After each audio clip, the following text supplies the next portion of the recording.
Selamat datang kembali. Kita langsung aja ya, masuk ke pembahasan kali ini. Fokusnya satu hukum penting nih dari buku The Diary of a CEO karya Stephen Bartlett. Ini dari pilar pertama tentang diri sendiri, yang mau kita bedah hukum ketujuh, jangan pernah mengkompromikan kisah diri Anda. Sumber kita ya dari buku itu, isinya kan banyak pelajaran dari perjalanan Bartlett sama wawancaranya. Oke, misi kita hari ini, yang menurut saya sih penting banget, itu menggali kenapa sih narasi internal kita atau cerita yang kita bangun soal diri sendiri ini kok krusial banget. Terus gimana dia terbentuk? Dan yang paling penting, kenapa melindunginya itu jadi kunci buat ketahanan mental kita. Mari kita kupas bareng-bareng. Iya, betul. Yang paling dasar di sini tuh idenya bahwa ketangguhan mental itu bukan soal kita ngomongin hal positif terus-terusan gitu aja ya. Bukan afirmasi kosong. Buku ini nekenin banget. Ketangguhan itu dibangun di atas bukti. Bukti ya? Iya, bukti nyata. Yang Anda kumpulin lewat tindasan Anda. Apalagi pas lagi ngadepin kesulitan. Jadi kisah diri yang kuat itu hasil dari tindakan nyata itu. Itu dalam sih. Mengingat ada kutipan juga kan dari Profesor Psikologi Fatwa Tentama yang bilang ketahanan individu dipengaruhi kisah diri positif. Jadi kalau menurut buku ini, hubungan antara kisah diri sama ketahanan itu ya di pengumpulan bukti lewat tindakan nyata tadi ya, itu yang nanti ngebentuk optimisme, ketekunan gitu. Tepat sekali. Bukti itu kayak mata uangnya gitu loh. Kisah diri positif itu nggak datang dari harapan doang, tapi dari rekam jejak tindakan kita. Ada contoh kuat balak di buku ini. Kisahnya petinju Chris Eubank Jr. Dia cerita pengalaman sparring ya, latihan tanding yang brutal banget pas muda. Sampai dia jatuh keluar ring cedera. Wah, Nah, di momen kritis itu, pas lagi sakit, lagi malu mungkin ya, dia punya pilihan jelas. Nyerah aja, mungkin nggak tinju lagi, atau bangkit. Dia milih bangkit. Bukan karena dia ngerasa hebat saat itu, tapi kayak ada dorongan dari dalam gitu. Keyakinan internalnya, kisah dirinya yang udah mulai kebentuk. Saya nggak bisa hidup sama diri saya sendiri kalau saya tahu orang lain bikin saya nyerah, gitu katanya. Nah, pengalaman itu, pilihan buat bangkit itu, jadi bukti nyata, nggak bisa dibantah soal kemampuannya untuk nggak nyerah. Bukti ini yang terus muatin kisah dirinya sepanjang karir. tapi, ini kan jadi ngebawa kita ke sisi sebaliknya ya. Bahaya bukti tandingan. Hal-hal yang bisa ngerusak atau, ya itu tadi, mengkompromikan kisah diri positif kita. Buku ini nyinggung soal dampak negatif stereotip. Bisa dijelasin lagi nggak contoh studi soal perempuan dan matematika itu? Oh iya tentu, studi itu jelas banget nunjukin fenomena yang namanya ancaman stereotip atau stereotype threat.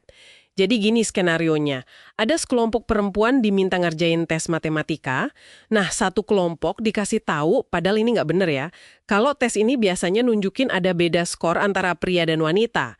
Kayak ngasih sugesti gitu kalau perempuan cenderung lebih jelek nilainya. Kelompok satunya, kelompok kontrol, dikasih tahu kalau tesnya nunjukin skor yang setara aja antar gender.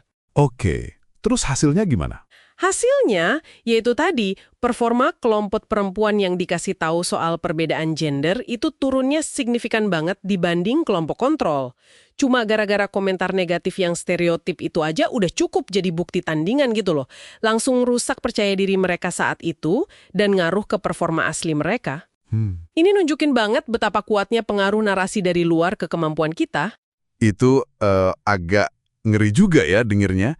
Gimana cuma omongan, sugesti negatif gitu, bisa ngerusak performa beneran. Ini nunjukin betapa rapuhnya kadang keyakinan diri kita sama omongan luar.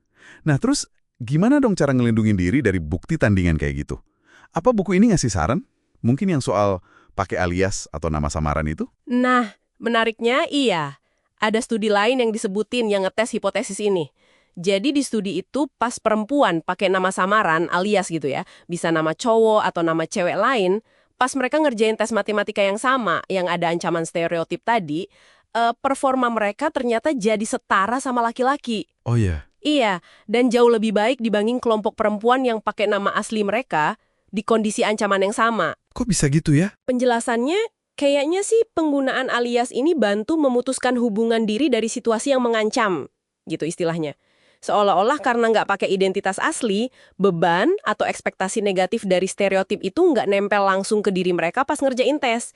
Ini bikin mereka bisa tampil lebih dekat ke potensi asli mereka, nggak kehalang sama narasi negatif dari luar. Bener-bener nunjukin kuatnya pengaruh persepsi dan kisah diri ke kemampuan nyata. Jadi makin jelas ya inti hukum ketujuh ini. Jangan pernah kompromikan kisah diri Anda. Artinya, kita perlu aktif ngelindungi narasi internal itu, baik dari bukti tandingan luar kayak stereotip, omongan negatif, maupun dari keraguan diri kita sendiri ya. Betul. Dan yang paling dasar, ya bangun terus kisah diri yang kita mau itu pakai tindakan nyata. Terutama pas lagi diuji kesulitan. Kumpulin terus bukti-bukti kecilnya. Iya, dan apa artinya nih buat Anda yang dengerin? Kisah diri Anda itu kayak mesin penggerak buat ketangguhan mental Anda. Nggak bisa dibikin semalam doang atau cuma niat baik. Ia ditempa lewat pilihan-pilihan kecil yang Anda buat tiap hari, apalagi pas lagi diuji. Tiap kali Anda milih bangkit pas jatuh, atau bertahan dikit lagi, atau nyoba lagi walau rasanya susah banget, Anda itu sebenarnya lagi nambahin satu bukti berharga ke kisah dari positif Anda. Jadi hati-hati sama suara-suara ya dari luar atau dari dalam diri sendiri yang nyoba ngerusak narasi kuat yang lagi Anda bangun itu. Nah, sebagai penutup nih, ada satu pemikiran kuat yang muncul dari hukum ini. Kutipan dari buku yang kayaknya bagus buat Anda renungkan. Tanda paling meyakinkan bahwa seseorang akan mencapai hasil baru di masa depan adalah perilaku baru di masa kini. Jadi pertanyaannya mungkin bukan cuma apa kisah diri Anda sekarang, tapi lebih dalam lagi. Perilaku baru apa, sekecil apapun itu, yang bisa Anda mulai lakukan hari ini buat secara aktif ngumpulin bukti demi kisah diri yang Anda inginkan di masa depan. Coba pikirin itu. Oke, sampai jumpa di pembahasan kita berikutnya.